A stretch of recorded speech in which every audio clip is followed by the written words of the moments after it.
At 3:30, we got number 8 Oregon, who's 6-1. Trail number 13 Utah, who's also 6-1 in our one and only elimination game of the week. We might not get any more of these, all things considered. We might next week if Florida's able to pull off the upset against Georgia. Missouri will be an elimination game.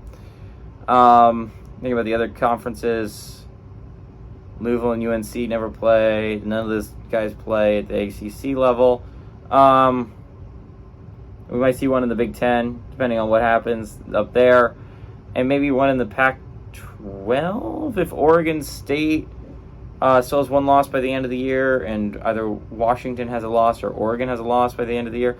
Anyways, there's some chances at some elimination games, but this is our last guaranteed elimination game. If I didn't say Oregon's here with 6.5 on Fox. Bo Nix has gone 182 of 232, thrown for 2,089 yards, 19 touchdowns, 1 interception. And if he had not lost that game if he had figured out a way to win that game against Washington, I would say he was a Heisman favorite.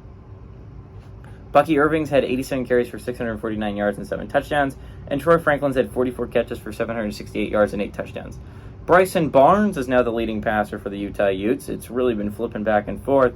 He's gone 52-89, threw for 633 yards, 4 touchdowns, 3 interceptions. Jaquindon Jackson had 87 carries for 450 yards and a touchdown on the ground, and Mikey Matthews had 22 catches for 210 yards. Oregon is 24-12 all time against Utah. Last game went to Oregon in 2022.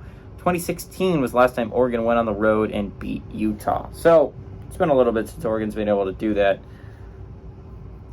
So the real question is, last week I was like, okay, it's going to be strength versus strength, right? Utah's defense is arguably the best in the Pac-12, and USC's offense is arguably the best in the Pac-12. So it's like strength on strength, who's going to win that matchup? And weirdly enough, I think USC kind of did. Near the end of the game, they started scoring a good amount of points. Became a little bit of a shootout, which you would think would be up USC's alley. But the thing is, the Utah offense that has been so lackluster all year actually got things going and ended up getting a game-winning field goal in that game, right? So everything's great. Utah's offense is finally getting into gear. But the thing is, USC's defense has been anemic all year. It's been arguably the worst defense in the entire country. It has been downright awful. Oregon's defense isn't downright awful. It's actually a pretty good defense. So, see, here's the thing. It is strength versus strength. I think Utah's defense is a very good defense, and I think Oregon's offense is a very good offense. I do think that eventually offense is going to win in this matchup and beat down the Utah defense, especially when the Utah offense is weak and lackluster, and going up against an Oregon defense that is actually pretty good. This is a good Oregon Ducks defense. This is a not great Utah Utes offense.